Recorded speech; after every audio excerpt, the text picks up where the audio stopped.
Live from New Delhi, you're watching DD India Live, India's voice to the world. I'm Siddharth Bharadwaj. Coming up in the next 30 minutes. White House rejects US intel assessment, which suggests strikes on Iran did not destroy nuclear sites and have probably only set it back by months. Iran and Israel ceasefire appears to have taken hold, with both nations acknowledging it's in place. Israel's PM hails a historic victory for his country, while Iran's president says his people had determined the end of the 12-day war. India evacuates 2,858 nationals from Iran as another flight carrying 282 Indians arrived home. Also, Indian embassy in Iran says evacuation exercise to wind up as ceasefire announced. Amid the growing tensions in West Asia, NATO leaders gathering in Hague for a yearly summit. Defense spending goal of 5% on top of the agenda. India's Defence Minister Rajnath Singh travels to China to attend Shanghai Cooperation Organization ministerial meet. Visit aims to restore ties between the two nations.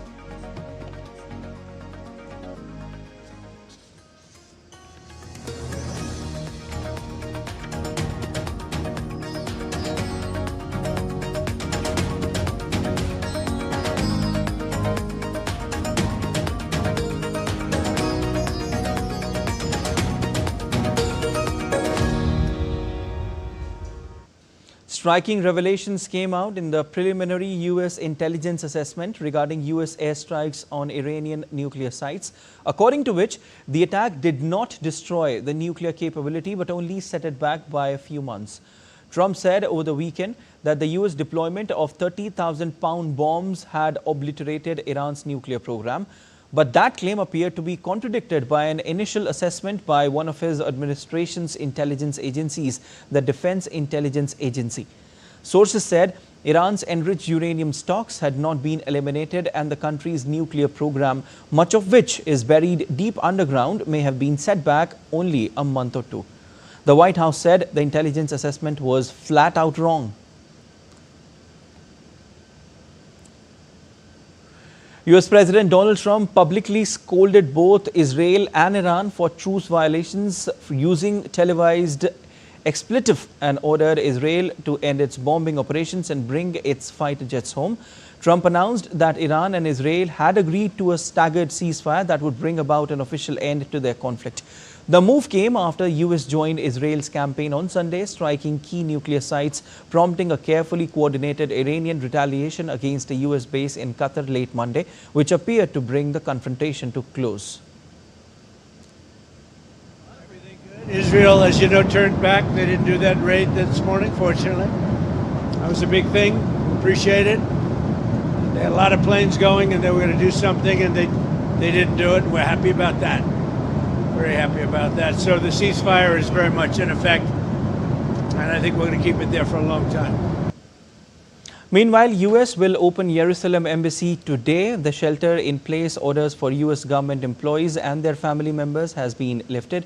Visa operations will resume in both Jerusalem and Tel Aviv on Monday, June 30th.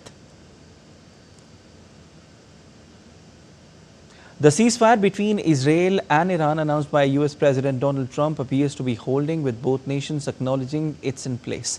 Israeli Prime Minister Benjamin Netanyahu declared a historic victory on Tuesday after agreeing a ceasefire with Iran and insisted that his country's arch foe would never achieve a nuclear weapon. The Premier's comments, delivered in an address to the nation, came after Iranian President Masoud Pezeshkian said his country was willing to return to negotiations over its nuclear program.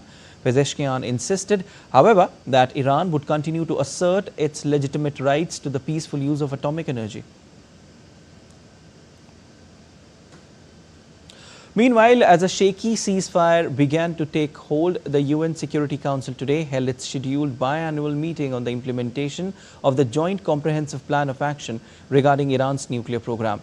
Under Secretary General for Political and Peace Building Affairs, told the leaders that ceasefire agreement is an opportunity to avoid a catastrophic escalation and achieve a peaceful resolution of Iran nuclear issue. India continued the evacuation of its citizens from Iran, with 2,858 Indians brought back so far amid escalating tensions following the US bombing of 3 Iranian nuclear sites. India's External Affairs Ministry spokesperson Randeep Jaiswal said 292 Indian nationals were evacuated from Iran on a special flight that arrived in New Delhi from Mashhad at 0001 hours, and sharing details about India's evacuation mission, Operation Sindhu. He said 2,858 Indian nationals have now been brought back home from Iran. Separately, a C-17 military transport aircraft of the Indian Air Force evacuated 165 Indians who were living in Israel. They were received at the airport by Union Minister El Murugan. The aircraft brought back the Indians from Amman. The Indians were taken to the capital city of Jordan through land border crossings.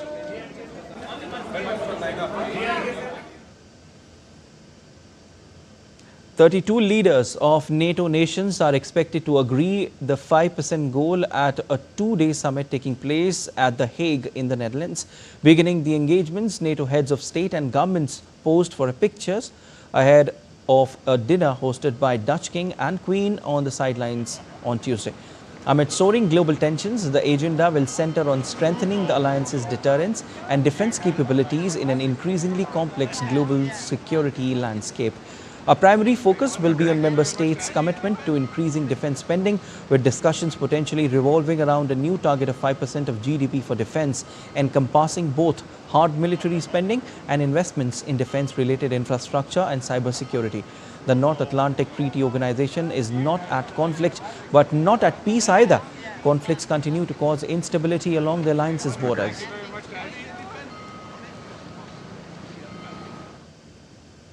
Also held on sidelines was a meeting between Turkish President Tayyip Erdogan and US President Donald Trump, where both leaders agreed on advancing cooperation in the defense industry, which would in turn help hit a $100 billion bilateral trade volume target.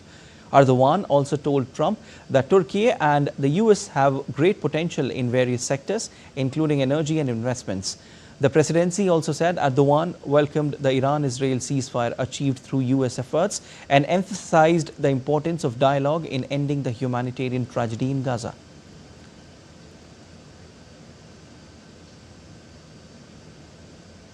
Ukraine's President Volodymyr Zelensky and France's Emmanuel Macron also held a bilateral meeting on Tuesday ahead of a NATO summit. Zelensky warned European NATO members on Tuesday that they risked being attacked by Russia if it was not defeated in Ukraine. He expressed desire to discuss substantial purchases of weaponry, including Patriot missile defense systems, as well as sanctions and other ways to put pressure on Putin during the visit. Leaders of France, Germany and the UK also met ahead of the summit. Thank you so much.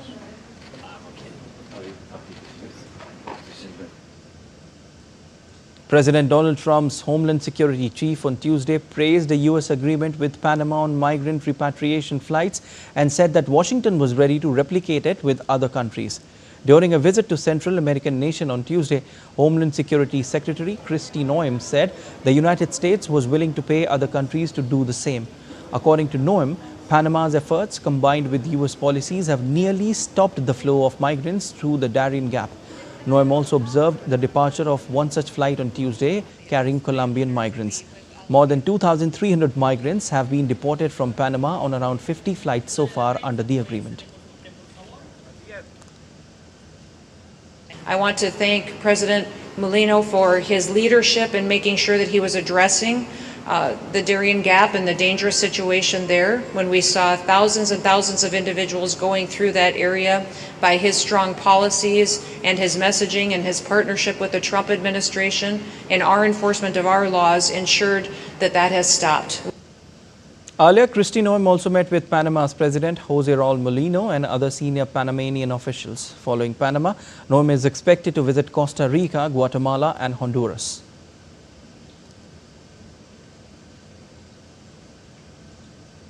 Democrats in the U.S. House of Representatives grilled Health and Human Services Robert F. Kennedy Jr. on Tuesday as he appeared before a congressional committee to review health-related spending plans under Trump's budget proposal, including an $18 billion cut to NIH funding and $3.6 billion from the CDC.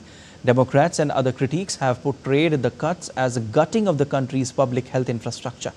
Earlier this month, Kennedy fired all 17 members of the U.S. Centers for Disease Control and Prevention's Advisory Committee for Immunization Practices and named 8 new members.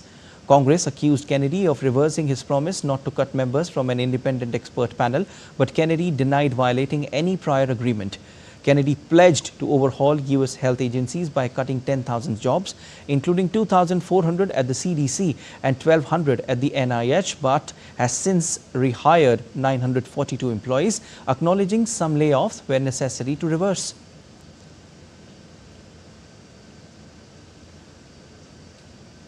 U.S. President Donald Trump urged fellow Republicans in the U.S. Senate on Tuesday to advance his sweeping tax cut and spending bill as party hardliners and moderates squabbled over proposed spending cuts. Republican leaders are pushing to get what Trump calls his One Big Beautiful Bill Act through Congress and to his desk before the July 4 Independence Day holiday. The bill would add trillions to the $36.2 trillion national debt. The parliamentarian has blocked provisions that would cut spending for financial watchdogs, allow offshore gas and oil projects to skirt environmental reviews, and glean savings from food assistance programs for poor and the elimination of green tax credits. The legal team of Colombian Senator Miguel Uribe, who has been hospitalized since he was shot in the head earlier this month during a campaign event, said that they had filed a complaint against Colombian President Gustavo Petro for hate speech against the parliamentarian and presidential candidate. Uribe's lawyer, Victor Mosquera, stated that President Petro has made over 43 hostile and discriminatory social media posts over 3 years, contributing to a hateful environment against Miguel Uribe. President Petro has not responded to allegations from Uribe's lawyer. Miguel Uribe was critically injured in June 7 Bogota shooting and has had several surgeries. Colombian authorities have arrested 4 people, including the hitman, a 15-year-old minor, and 3 others allegedly involved as accomplices.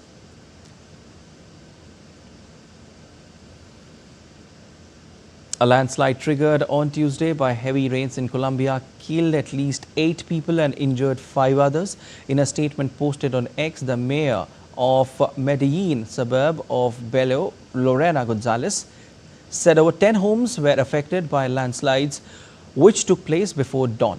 Aerial footage showed the aftermath of deadly landslide near the Colombian city of Medellin, where heavy rains caused a ravine to flood. According to the local media report, at least 10 people were still missing after the tragedy, which was caused by flooding in a ravine. The UK has cut its carbon emissions by 50.4% since 1990 levels.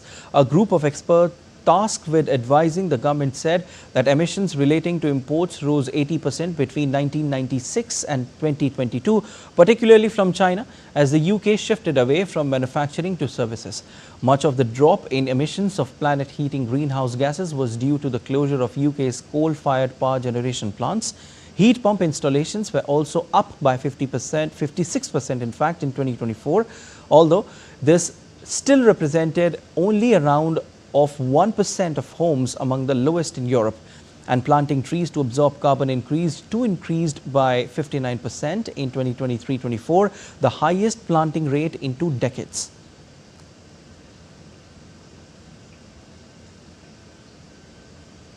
And still to come on this edition of DD India Live.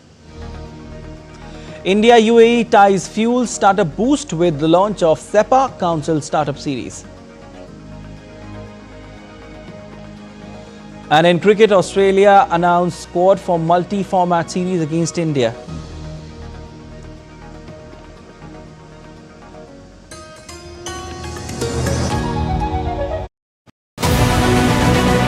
This week on Defense Dynamics, a stealth mission shakes West Asia. The United States unleashes its B-2 spirit in the midnight strike on Iran's nuclear strongholds, a bold escalation in shadow warfare. We decode world's most powerful bunker busters from the GBU-57 to weapons built to crack concrete and command centers. India looks at the skies with a bold vision of 6th-generation fighter jets while reinforcing its air defense with indigenous shields over S-400, the Iron Dome of the East. High-tech firepower, geopolitical moves and future warfare. On Defense Dynamics, 8 p.m. IST, only on DD India.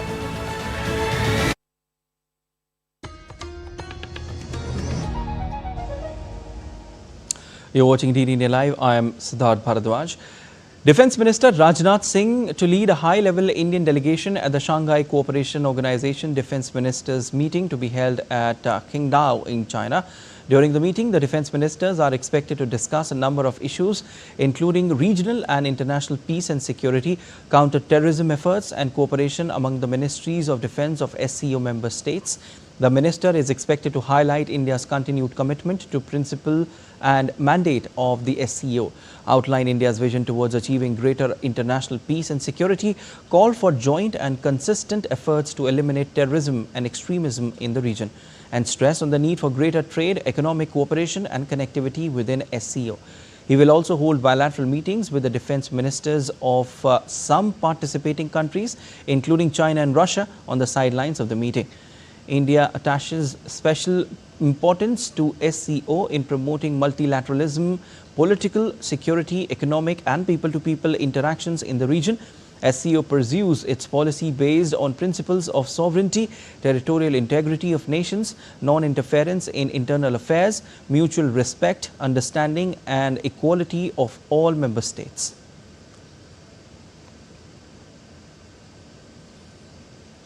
The relationship between India and the UAE has strengthened over the past decade. Riding on this growing relationship between India and the UAE-India Comprehensive Economic Partnership Agreement Council Startup Series was launched on Tuesday in New Delhi, where UAE will help Indian startups soft launch in the Emirates. Speaking more about the India-UAE SEPA Council Startup Series and the India-UAE Relations, Ambassador of UAE to India, Dr. Abdul Nasser Jamal Al-Shali, PhD, spoke to DD India correspondent Dibyendu Model. Let's listen in. On the sidelines of the UAE-India SEPA Council Startup Series here in New Delhi, I'm joined by the Ambassador of UAE to India. Welcome to Doordarshan. So what is this Startup Series all about and what does it aim to achieve? So we're going to open up for applications today. And startups can submit their pitches, they'll be screened, evaluated, and then they'll be, if successful, they'll have an opportunity to come and present them in person. Once that is done and they actually do qualify, they'll be supported to expand their startups into the UAE in terms of business licensing, trade licensing, understanding the rules and regulations of the land, and being able to also get financing and capital if that is something that they are after. Right. And how do you look at the startup environment in India, and how do you see the UAE market good for the Indian startup? It's one of the most solid ecosystems around the world, and we're lucky to basically be in proximity of India and being able to do something like Startup Series, and last year we have done the Founders Retreat. So there's a lot of focus when it comes to startups as a very interesting chapter in this relationship, and a chapter that will drive the numbers between the two countries in terms of bilateral trade and investment further. Well, you spoke about the bilateral trade between India and the UAE. How do you see SEPA being able to step up investment and trade ties between the two countries? Quite successful. So today we're looking at numbers where bilateral trade have exceeded $80 billion, non-oil bilateral trade have exceeded $50 billion. The UAE from the year 2000 onwards have invested more than $20 billion. $10 billion were invested in startups in the past few years. So there's a lot of interest, there's a lot of excitement, and SEPA, believe it or not, has an Article 13.2 that's specifically focused on startups, and this is what we're doing today. Right. Thank you so much for speaking to Doordarshan, and we hope India and UAE ties grow stronger from here on. Thank you so much. With camera person Manmohan, this is Dibyendu from New Delhi for DD India. Prime Minister Narendra Modi had a telephone conversation with Mauritian counterpart Naveen Chandra Ramgoolam on Tuesday, emphasizing the special and unique ties between India and Mauritius. The two leaders reaffirmed their shared commitment to further deepen the enhanced strategic partnership between the two countries. They discussed the ongoing cooperation across a broad range of areas, including development partnership, capacity building, defense maritime security, digital infrastructure and people-to-people ties. PM appreciated the wholehearted participation of PM Ram Ghulam in the 11th International Day of Yoga. Prime Minister Modi reiterated India's steadfast commitment to the development priorities of Mauritius in line with Vision Mahasagar and India's neighbourhood first policy. Prime Minister extended invitation to PM Ram Ghulam for an early visit to India. Both leaders agreed to remain in touch.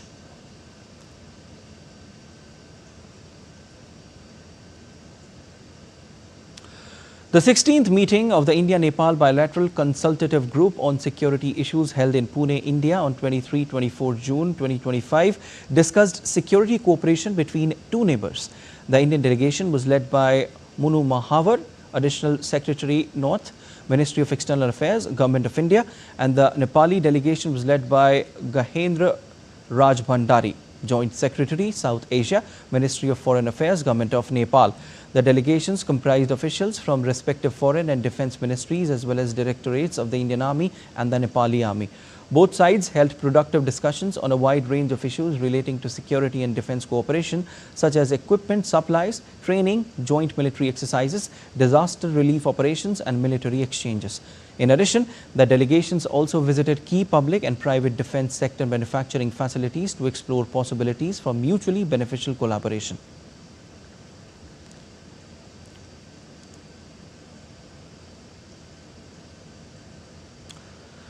Germany's cabinet is anticipated to pass the 2025 draft federal budget, a crucial step in country's financial planning today, presented by German finance ministers. It is particularly significant as Germany has been operating under a provisional budget following February elections post-dissolution of the previous coalition government. Key priorities include strengthening internal and external security, with Germany committed to meeting NATO's 2% defense spending target. A notable aspect of the upcoming budget is the proposed €500 billion special fund for infrastructure and climate neutrality, designed to boost investments over the next 12 years without violating Germany's constitutional debt brake.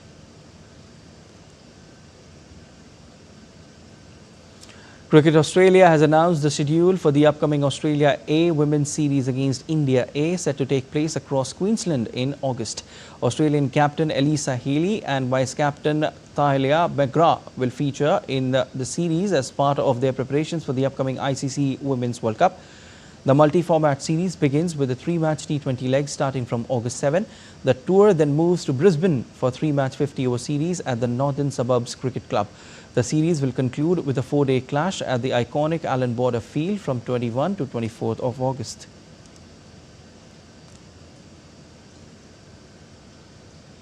India's young batting sensation Tilak Verma made his county championship debut with a sizzling century for Hampshire against Essex in Chelmsford. Tilak, who came out to bat at number 4, returned unbeaten on 98 after stumps were called on the second day. In the opening minutes of day 3, Tilak pushed the ball into gap and raised his bat to celebrate a hard-fought 100.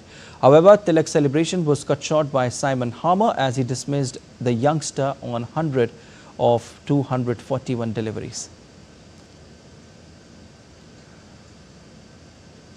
Australia women's captain Elisa Healy revealed that she will not retire after upcoming Women's One-Day International World Cup. The 35-year-old wicketkeeper batter has battled a string of injuries since last year. Healy stated that series of injuries have only deepened her hunger to continue playing at least until series against India in 2026. Healy admitted that she had initially considered bowing out after ODI World Cup. However, her perspective has changed and currently she has no plans for retirement.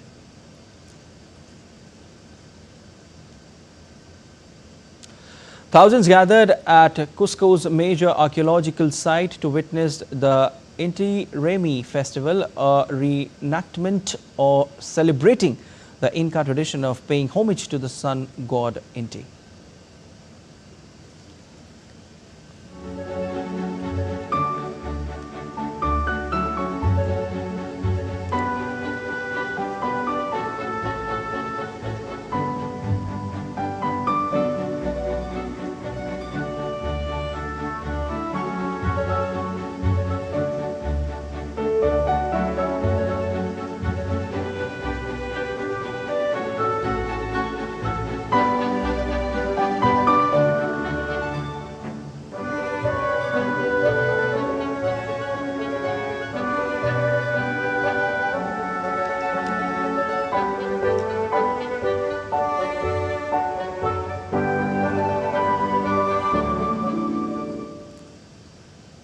That's all for this edition of DD India Live, but let us know your thoughts on the news of the day. For those on the go, you can get all the latest news and updates from India and across the world on DD India mobile app. The app is available on both Android and iOS platforms, and you can scan the QR code on the screen to download now.